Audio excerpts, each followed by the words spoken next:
Unfortunately, the Republicans want to use our relationship with Israel as a political game, which is terrible for American national security and bad for Israel. The implication that we are weak in our support for Israel is foul play. We've built a relationship between our countries that's firm and unshakable since 1948. To try and clumsily interfere with that is shameful. Republicans are distorting the state of U.S. Israel relations for political gain and sending the wrong signal to the rest of the world. When you listen to the Republicans, especially their presidential candidate, Mitt Romney, discuss Israel, reality is often replaced with distortion and fantasy. Mitt Romney says that Obama has not been a friend of Israel, but that couldn't be any further from the truth.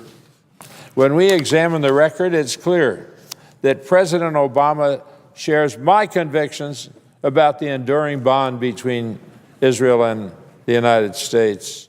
This administration, under President Obama, is doing in regard to our security more than anything that I can remember in the past. A distinguished general in the Israeli army, Israeli defense minister.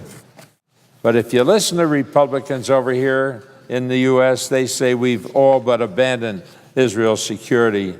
They're encouraging hostile neighbors with their misrepresentations. Shame on them. Obama, all options on the table for dealing with Iran are there. That means that Mitt Romney, if president,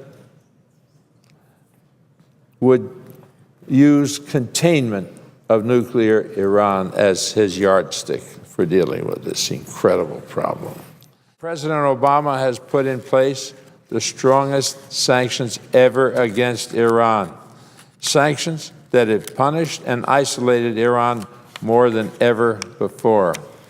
And if we're to believe Mitt Romney here as well, under President Romney, America's policy toward Iran would be one of accepting a nuclear-armed Iran that threatens Israel's and the world's very existence.